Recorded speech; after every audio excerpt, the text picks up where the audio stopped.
We just witnessed the flag hoisting ceremony, and then we just got to see this video about the significance of the flag, the Ravaya Ahmadiyyat. And alhamdulillah, we are back here in the studio with my dear good friends, childhood friends, Zakaria Sayyid Sahib and Usama Muzaffar Sahib. Tell us a little bit about what did you participate in for the preparation of this Jalsa Salana? Assalamu alaikum, Rabbi Sahib. Alaikum salam. I have been asked to serve this year in the 37th West Coast Jalsa Salana as Naib Afsar Jalsa Salana. With four main departments under my supervision, if you will. There was Langar, there's food delivery, there's finance, and there's facilities. A lot of technical stuff there, huh? Yeah, well, not as technical as what we're doing here today. But, sure. Usama, tell us a little bit about yourself. So just like Zaki Bhai, similar, I've been asked to serve and support transportation, accommodation, setup and wrap up, and cleanliness, along with first aid. So a couple of departments there. Very good, alhamdulillah. So let's start a little bit about, let's say, transportation, for example. This year and previous year, we had some new land, so we changed our strategy on transportation. What does that change look like, and how has it been running so far? Well, first transportation, we can talk about airport pickups that we have that we've been supporting. So, hold that thought for a second. So Zakaria Sahib, I wanted to ask you, what were the four departments again? If you can, I think Langar Khana was one of them. Langar. Share a little bit about what happens with Langar Khana and how they coordinate with you. Oh man, Langar is quite an operation, as I've come to realize. Sure. So Langar, it comes all the way down to first identifying, okay, what is the menu going to be for each meal? Breakfast, and as for those attendees that come to West Coast Jalsa, they will be pleased to see that we actually have two breakfasts. That's right. We have a breakfast right after Fajr Salat. And then for those who make it for Fajr. For those who make it for Fajr, absolutely. And there's a special breakfast, halwa puri and whatnot. And then there's a second breakfast at the regular, I think it's 7, 8 a.m. time frame, where it's a continental breakfast. And so putting together the menu items, what are we going to eat, what's going to be served for every single meal. And it's not just Friday, Saturday, Sunday. As a matter of fact, the Langar starts about a week before. As guests of the Prophet Messiah start to arrive, accommodations are made here, and Usama Bhai can talk more about the accommodations. Well, so actually, I think what's unique about the Langar Khana here is that we actually slaughter the animals, cut them at the mosque. Tell us a little bit about that, because that's very unique about Los Angeles. So Nazim Langar Khana, Dr. Rafiq Tahir Sahib, he himself and his team, he has a 33 team personnel on the Langar team.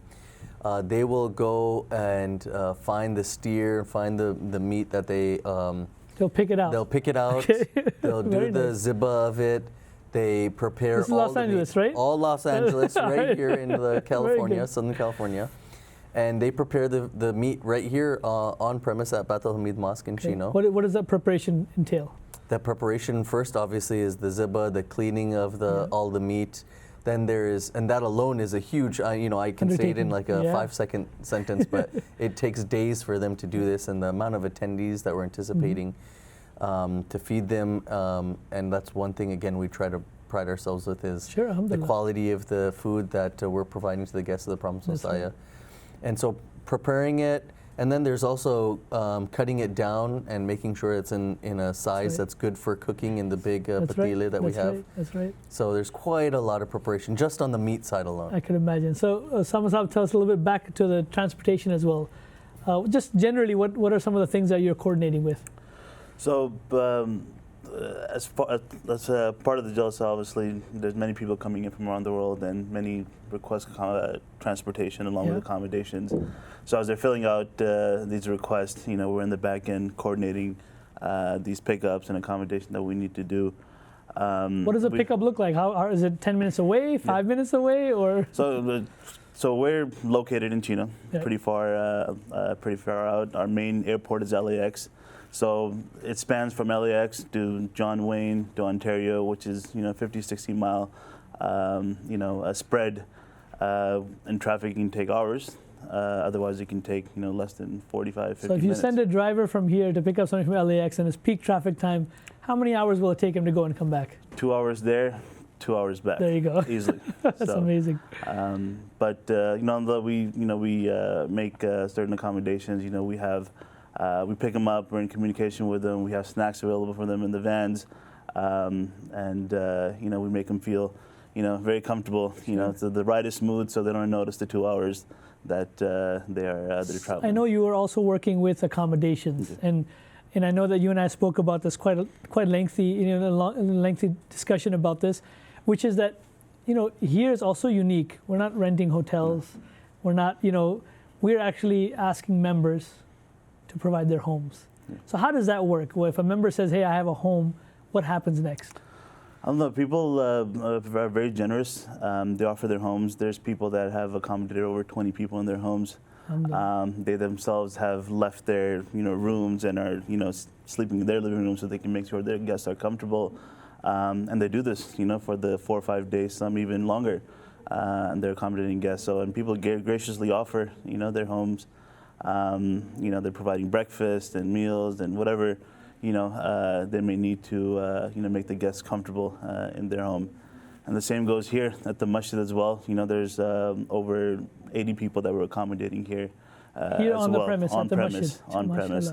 So some people want to be close to the action. So volunteers, along with guests that just want to get up, be part of the tahajjud prayers and fajr prayer.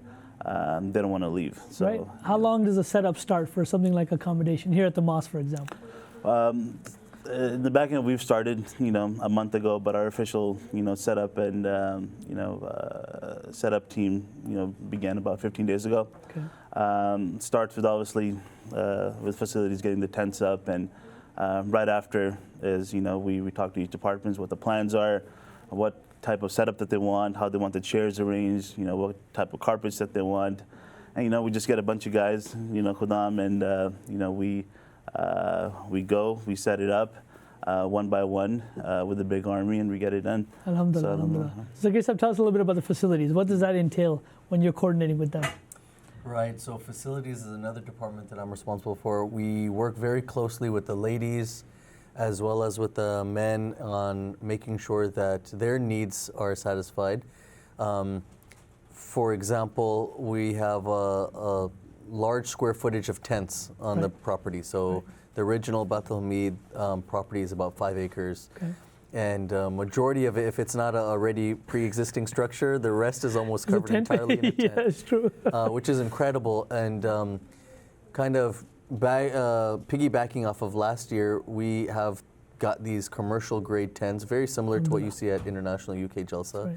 Right. Proper doors and everything. Proper doors. They're freestanding structures, if you will, that we erect. It goes out. We've stood them up about 3 weeks before Jalsa, before today. And in those 3 weeks, obviously, even before that, it requires coordinating with the vendor, making sure that they're available. Right. West Coast Jalsa Salana, as you know, is always around December, around this Christmas time, which makes it sometimes difficult with vendors. Why does it make it difficult? Viewers may not know. They may be in a different country, but not have an idea. So we here in California, in Southern California, majority of the population celebrate Christmas. Sure, in one way or the other. In one way or the other. And so they like to take time off. A lot of stores are closed, companies are closed. And so it actually almost kind of benefits us in a way, because they are more than happy to set up in advance, and they say, hey, there's no other major kind of event or festivity going on, and so we can set them up in advance. Very good. So we will be going to the opening session very shortly. Just those who are watching at home, please make sure to hashtag Jalsa Connect USA and Jalsa West Coast hashtag. Now let's go ahead and go back into the main Jalsa Gah and see what is the opening session, inshallah.